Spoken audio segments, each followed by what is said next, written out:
دو تین مسئلے نماز شب کے سلسلے میں آپ کی خدمت میں عرض ہوں گے۔ پہلا مسئلہ یہ ہے کہ مستحب نماز میں جو بھی مستحب نماز ہو، مثلا نماز شب یا باقی نوافل، بڑی صورتیں پہلی رکعت میں پڑھنا مستحب ہے اور چھوٹی صورتیں دوسری رکعت میں پڑھنا مستحب ہے۔ جنہیں خداوند متعال توفیق دے دیتا ہے وہ بڑی صورتیں نماز شب میں پڑھ لیتے ہیں۔ ایسے افراد بھی ہیں کہ جو مکمل سورہ بقرہ پڑھ لیتے تھے نماز شب میں، سورہ بقرہ کی بھی تلاوت کرتے تھے، ایسے لوگ بھی ہوتے ہیں۔ تو اگر کبھی خدا نے توفیق دی کہ بڑی صورتیں پڑھنا چاہیں تو پہلی رکعت میں پڑھنا مستحب ہے، سورہ حمد کے بعد کوئی بڑی صورت، مثلا سورہ یاسین، سورہ واقعہ، جو بھی۔ اور نماز شفع اور نماز وتر میں سورہ فلق، سورہ ناس، سورہ توحید کی قرات کریں، یہ ایک مستحب ہے کہ نماز شفع کی پہلی رکعت میں مثلا سورہ فلق، دوسرے میں سورہ ناس، پھر نماز وتر میں سورہ توحید، یہ بھی مستحب ہے۔ یا یہ کہ ان سب میں قل ہو اللہ پڑھیں، سورہ حمد کے بعد سورہ توحید پڑھیں، یہ بھی مستحب ہے۔ دوسرا مسئلہ یہ سوال کیا گیا ہے کہ بعض لوگ نظر کر لیتے ہیں کہ میں نماز شب کو جو ہے دوبارہ پڑھ لوں گا، مثلا ایک شب میں تکرار کرنے کا۔ یہ سوال کیا گیا ہے کہ نظر وغیرہ کی وجہ سے نماز شب یعنی 11 رکعتوں کو ہم تکرار کر سکتے ہیں۔ حضرت آیت اللہ مکارم شیرازی سے سوال کیا، انہوں نے فرمایا کہ ایسا کرنا صحیح نہیں ہے۔ ایک رات میں ایک نماز شب پڑھیں، تکرار نہ کریں، اور نظر بھی نہ کریں کہ میں 2 بار نماز شب پڑھوں گا ایک رات میں، ایسا نظر بھی شاید صحیح نہیں ہے۔ تیسرا مسئلہ یہ ہے کہ مستحبی نمازوں کو آہستہ پڑھیں، آپ کی مرضی ہے، بلند آواز سے پڑھیں، آپ کی مرضی، اس میں کوئی قید نہیں ہے۔ نماز شب آپ چاہیں بلند آواز سے پڑھیں، آپ چاہیں آہستہ آواز میں پڑھیں، یہ بھی آپ کی مرضی ہے۔ اگر انسان وضو نہ کر سکتا ہو تو وضو کے بدلے تیمم کرے، تیمم کر کے جس طرح واجب نمازوں کو پڑھ سکتے ہیں اسی طرح مستحب نمازوں کو بھی پڑھ سکتے ہیں۔ مثلا یا وقت نہیں ہے، یا مثلا سردی ہے، گرمی ہے، یا مثلا بیماری ہے، بس یا پانی موجود نہیں ہے کہ وضو نہیں کر سکتے، تو جہاں واجب نمازوں کے لیے آپ نے تیمم کر کے ادا کرنی ہے، مستحب نمازوں کو بھی اسی طرح سے ادا کر سکتے ہیں۔ نماز شب کی توفیق کیوں نہیں ملتی، یہ ایک مسئلہ یہ عمومی ہے۔ ہمارے جیسے لوگ سب کی یہی مثلا خواہش سب کی ہوتی ہے نماز شب پڑھیں، لیکن توفیق نہیں ملتی، سلب توفیق ہو جاتی ہے۔ تو اس سلسلے میں نماز شب کے فضائل اور فوائد جاننے کے باوجود ہم میں سے بعض افراد موفق نہیں ہوتے کہ نماز شب ادا کر سکیں، تو ہمارے لیے ضروری ہے کہ شرائط کو مہیا کریں اور رکاوٹوں کو دور کریں۔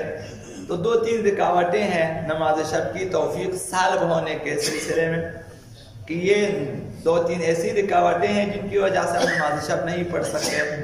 سب سے پہلی رکاوٹ گناہ ہے۔ بعض گناہ ایسے ہوتے ہیں کہ ہم نماز شب ادا نہیں کر سکتے اور اس فیض عظیم خدا سے محروم رہ جاتے ہیں۔ اور روایات میں، متعدد روایات میں واضح الفاظ میں اس مطلب کو بیان کیا گیا ہے۔ ایک شخص آتا ہے حضرت آقا امیر المؤمنین علی ابن ابی طالب علیہ السلام کے پاس اور آ کر جو ہے عرض کرتا ہے کہ انی قد حرمت الصلاۃ باللیل، نماز شب سے محروم ہوں، میں نہیں پڑھ سکتا۔ تو آقا امیر المؤمنین نے فرمایا کہ انت رجل قد قیدت کا ذنوبک، تمہارے گناہوں نے تمہیں جکڑا ہوا ہے، لہذا اپنے گناہوں کو ختم کریں، استغفار کریں، گناہوں کو ترک کریں تو نماز شب کی توفیق مل سکتی ہے۔ تو بعض گناہ شاید ایسے ہوتے ہیں، تو اگر ہمیں توفیق نہیں ملتی تو اپنے ماضی میں ایک دفعہ دیکھیں کہ کون سے گناہ ہیں کہ جو مجھ سے مسلسل سرزد ہو رہا ہے، جن کی وجہ سے جو ہے نماز شب کی توفیق نہیں ملتی۔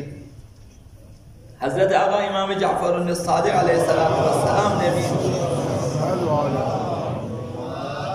اسی سلسلے میں فرمایا ان الرجل یذنب الذنب، کبھی انسان کوئی گناہ کر لیتا ہے، اب وہ گناہ کی نوعیت ہوتی ہے، اب جو بھی گناہ ہے کوئی گناہ کر لیتا ہے فَيَحْرُمُ صَلَاةَ اللَّيْلِ، وہ نماز شب سے محروم ہو جاتا ہے۔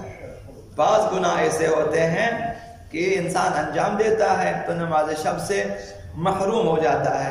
وَإِنَّ الْعَمَلَ السَّيِّئَ أَسْرَعُ فِي صَاحِبِهِ مِنَ السِّكِّينِ فِي اللَّحْمِ، یہ جو بعض گناہ ہوتے ہیں یہ گناہ کار میں اس قدر مؤثر ہے جس قدر تیز چاقو کا تیز دار گوشت میں اتنا مؤثر نہیں ہوتا جتنا گناہ انسان کے لیے مؤثر ہے رکاوٹ بننے میں۔ تو یہ کہ کوشش کریں کہ کوئی بھی گناہ نہ ہو، مخصوصاً بعض گناہ، ان میں ایک خاص گناہ جس سے آقا امیر المومنین نے اور آقا امام صادق علیہ السلام نے جو ہے بیان کیا وہ جھوٹ ہے۔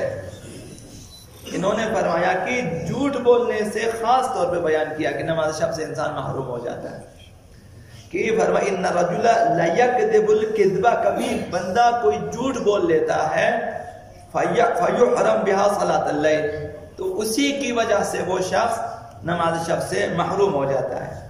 چھٹے امام نے فرمایا کہ جب نماز شب سے محروم ہو جاتا ہے رزق سے بھی محروم ہو جاتا ہے، رزق مادی اور رزق معنوی۔ فَإِذَا حُرِمَ صَلَاةَ اللَّيْلِ، جب نماز شب سے بندہ محروم ہو جائے، حُرِمَ بِهَا الرِّزْقِ، رزق حلال اور رزق مادی و معنوی سے انسان محروم ہو جاتا ہے۔ بعض انسان شاید سمجھتے ہوں گے کہ ہمارے پاس رزق و روزی بہت ہے، ان کو دقت کرنی چاہیے، ممکن ہے کہ حرام خوری میں مبتلا ہوں، رزق تو کھاتے ہیں لیکن حرام طریقہ، رزق حلال شاید اس کے لیے کم میسر ہو جھوٹ بولنے کی وجہ سے اور نماز شب سے محروم ہونے کی وجہ سے۔ یعنی یہ جو جھوٹ ہے یہ ام الخبائث ہے، شراب کی طرح یہ، اور یہ برائیوں کی جڑ ہے۔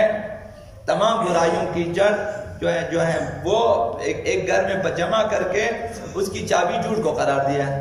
اگر انسان میں جھوٹ بولنے کی عادت ہے تو یہ انسان عموماً محروم ہو جاتا ہے، یا ان کی وہ ہر شب استغفار کرتا ہو اور پھر خداوند متعال اسے توفیق دے۔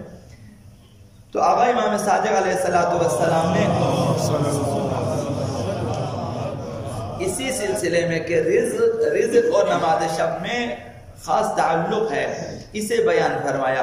اس واقعے میں کہ ایک شخص آتا ہے آقا امام صادق علیہ السلام کے پاس اور آ کر اس طرح سے اظہار نیاز مندی، اظہار فقر و تنگ دستی کرتا ہے گویا نان شبانہ کا محتاج ہے وہ، اس طرح سے اس نے جو ہے بیان کیا، اظہار نیاز مندی کی۔ تو امام نے فرمایا کہ نماز شب پڑھتے ہو؟ اس نے کہا جی ہاں میں نماز شب پڑھتا ہوں۔ تو امام نے یہ فرمایا کہ کذب من زعم انه صلى باللیل، جو شخص یہ کہتا ہے کہ میں نماز شب پڑھتا ہوں، دن کو وہ بھوکا ہے، انہیں روٹی نہیں ملتی اسے، جبکہ وہ کہتا ہے میں نماز شب پڑھتا ہوں، دن کو وہ بھوکا ہوتا ہے، تو فرمایا کہ وہ شخص جھوٹ بولتا ہے، وہ جھوٹا ہے، یا اس کی نماز صحیح نہیں ہے یا وہ جھوٹ بول رہا ہے کہ جو رات کو نماز شب پڑھتا ہو دن کو کہیں گے میں بھوکا ہوں۔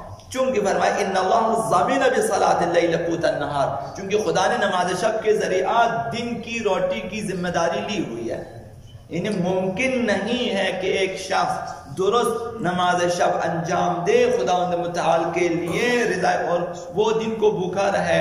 یعنی یہ اس حدیث کے مطابق رزق کا نماز شب سے خاص تعلق ہے۔ تو جو لوگ محروم ہیں رزق و روزی مادی سے بھی، اگرچہ مہم تر رزق و روزی معنوی ہے کہ نماز کی توفیق ملے، جماعت کی توفیق ملے، یتیم نوازی کی توفیق ملے، خدمت خلق کی توفیق ملے، تبلیغ دین کی توفیق ملے، یہ تمام رزق معنوی یہ مہم ہے، چاہے وہ رزق ہو یا یہ رزق، نماز شب ادا کریں انشاءاللہ العزیز، دنیاوی اور اخروی دونوں طرح کے رزق و روزی سے انسان جو ہے وہ بہرہ مند ہو سکتا ہے۔